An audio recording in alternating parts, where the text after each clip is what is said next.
Здравствуйте, мои дорогие! Я снова рада видеть вас на своем канале. Ну что, девчоночки, сегодня новый урок. Поехали! Итак, все помнят вот эту вот мою клиентку. У нее на большом пальчике анихолизис. Причем, если вы помните первую часть этого ролика, анихолизис у нее был не только на большом пальце. Были еще пальчики с боковым анихолизисом, которые в данный момент уже полностью восстановлены. И никакие даже признаки не указывают на то, что там что-то было. Но эта клиентка, к сожалению, сходила ко мне 2 раза, и потом ей было неудобно, как я сразу и говорила, что этому человеку просто далеко ко мне ездить, поэтому она пошла к другому мастеру. И та шикарная динамика, которую мы добились за первые 2 визита, к сожалению, на этот визит была потеряна. Это, конечно, очень жалко, очень обидно, но тем не менее ничего с этим не сделаешь.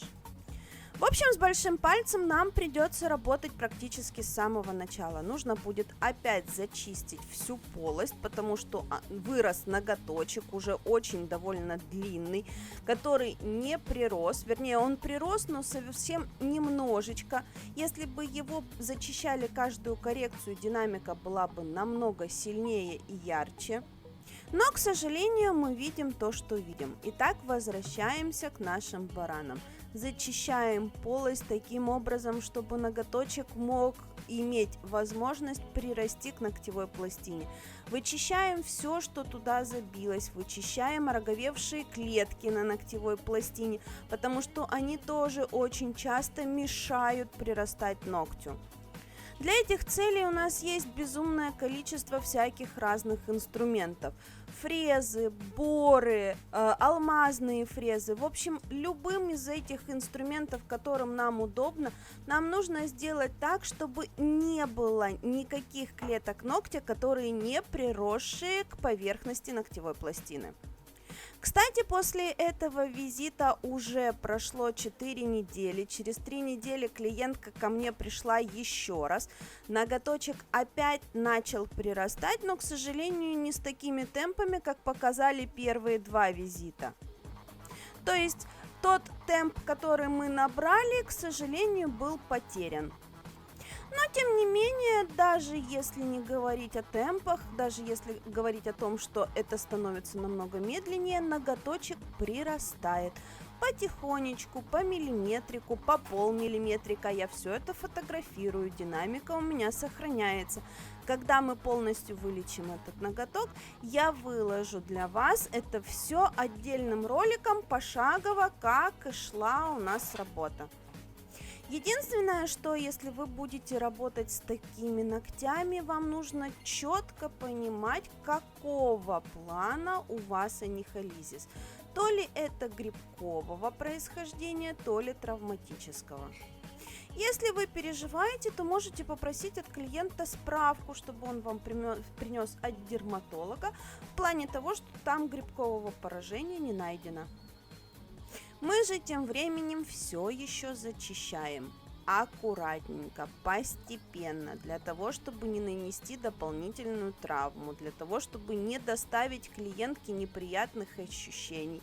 Мы вырезаем и выпиливаем ноготь. Нам нужно, чтобы ноготь у нас входил в ногтевое ложе. Нам нужно вычистить ногтевое ложе.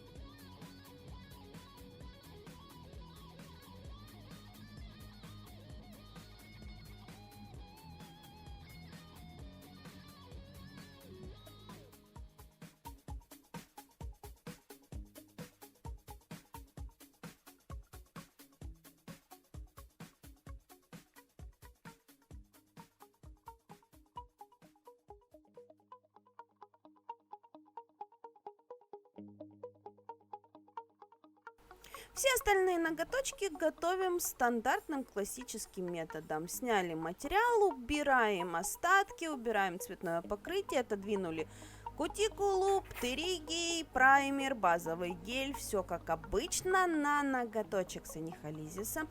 Праймер кислотный 2 раза на всякий случай, потому что кислота убивает всякие разные грибковые, вернее, грибка-то там у нас нет, плесневые бактерии, в общем, бактерии, которые могли остаться у нас на ногте, убиваются кислотой. Но в то же время праймер на кожу ногтевого ложа не наливаем, потому что, опять же, это кислотный праймер, могут быть какие-то реакции.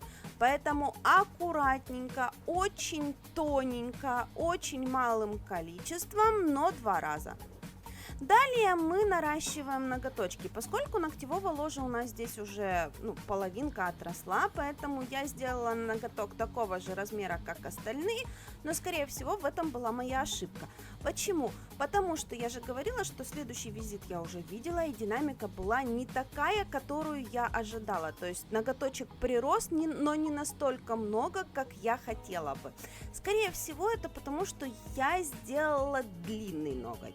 То есть нужно было закрыть чисто ногтевое ложе материала и на этом остановиться, никакой длины не делать, потому что любая длина делает дополнительную нагрузку на тот ноготок, который у нас прирастает и, соответственно, мешает ему в прирастании. Но этот пунктик я себе, конечно же, поставила в голове. В следующий раз мы сделали ноготочек коротюсенький, поэтому посмотрим, пока выйдет следующая часть видео, у меня будет уже что сказать по следующей коррекции. Далее стандартным способом запиливаем наши ноготки и покрываем их цветом.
Продолжаем серию красных на моем канале. Мой любимый, угадайте, какой 71 цвет. И сегодня в качестве дизайна у нас практически ничего не будет. Мы с клиенткой довольно долго завозились на анихализисе. Это довольно-таки кропотливая работа, требует довольно много времени. И на дизайн, к сожалению, времени у нас практически не осталось. Поэтому в качестве дизайна будет наклейка.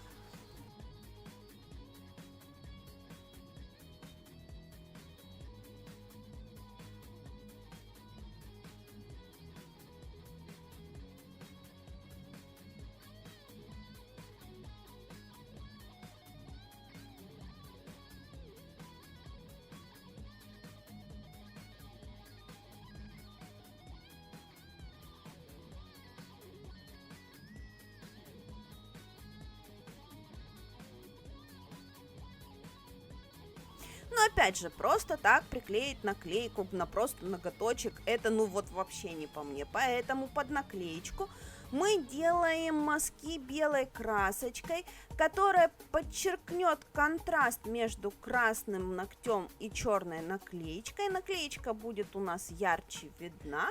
Ну и в качестве наклейки мы выбрали надпись, которая будет радовать мою клиентку и психологически целый месяц, когда клиентка будет читать эту надпись, это будет ей посылом для действий на месяц.